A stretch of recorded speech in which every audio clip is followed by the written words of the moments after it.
छत्रपती शिवाजी महाराजांचा जन्म महाराष्ट्रात झाला म्हणून महाराष्ट्राला इतिहास आहे। आणि हा जो औरंगजेब आहे त्याचा जन्म गुजरातमध्ये झाला आहे, पहा इतिहास। त्याच्यामुळे ती माती जी आहे ती औरंगजेबाची माती आहे। आणि त्या मातीतले हे दोन व्यापारी, औरंगजेबाचा जन्म नरेंद्र मोदीच्या गावात झाला आहे, इतिहास पहा तुम्ही। दाहोद नावाचं गाव आहे अहमदाबादच्या बाजूला, औरंगजेब तिथे जन्माला आला आहे गुजरातमध्ये, म्हणून आपल्याशी ते औरंगजेबी वृत्तीने वागतायत। पण लक्षात घ्या, एका औरंगजेबाला या महाराष्ट्रामध्ये आम्ही काढलाय। 27 वर्ष तो औरंगजेब महाराष्ट्र जिंकण्यासाठी लढत होता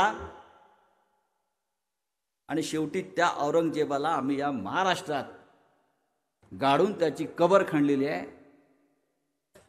तेव्हा नरेंद्र मोदी तू कौन है? छत्रपती शिवाजी महाराजांचा जन्म महाराष्ट्रात झाला म्हणून महाराष्ट्राला इतिहास आहे। आणि हा जो औरंगजेब आहे त्याचा जन्म गुजरातमध्ये झाला आहे, पहा इतिहास। त्याच्यामुळे ती माती जी आहे ती औरंगजेबाची माती आहे। आणि त्या मातीतले हे दोन व्यापारी, औरंगजेबाचा जन्म नरेंद्र मोदीच्या गावात झाला आहे, इतिहास पहा तुम्ही। दाहोद नावाचं गाव आहे अहमदाबादच्या बाजूला, औरंगजेब तिथे जन्माला आला आहे गुजरातमध्ये, म्हणून आपल्याशी ते औरंगजेबी वृत्तीने वागतायत। पण लक्षात घ्या, एका औरंगजेबाला या महाराष्ट्रामध्ये आम्ही काढलाय। 27 वर्ष तो औरंगजेब महाराष्ट्र जिंकण्यासाठी लढत होता आणि शेवटी त्या औरंगजेबाला आम्ही या महाराष्ट्रात गाडून त्याची कबर खणलेली आहे। तेव्हा नरेंद्र मोदी तू कौन है?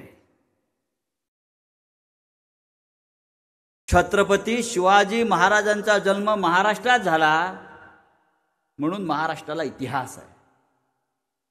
आणि हा जो औरंगजेब आहे त्याचा जन्म गुजरातमध्ये झाला आहे, पहा इतिहास। त्याच्यामुळे ती माती जी आहे ती औरंगजेबाची माती आहे।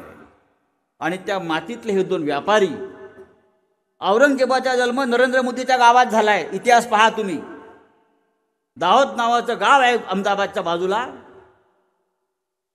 औरंगजेब तिथे जन्माला आला आहे गुजरातमध्ये, म्हणून आपल्याशी ते औरंगजेबी वृत्तीने वागतायत। पण लक्षात घ्या, एका औरंगजेबाला या महाराष्ट्रामध्ये आम्ही काढलाय। 27 वर्ष तो औरंगजेब महाराष्ट्र जिंकण्यासाठी लढत होता आणि शेवटी त्या औरंगजेबाला आम्ही या महाराष्ट्रात गाडून त्याची कबर खणलेली आहे। तेव्हा नरेंद्र मोदी तू कौन है?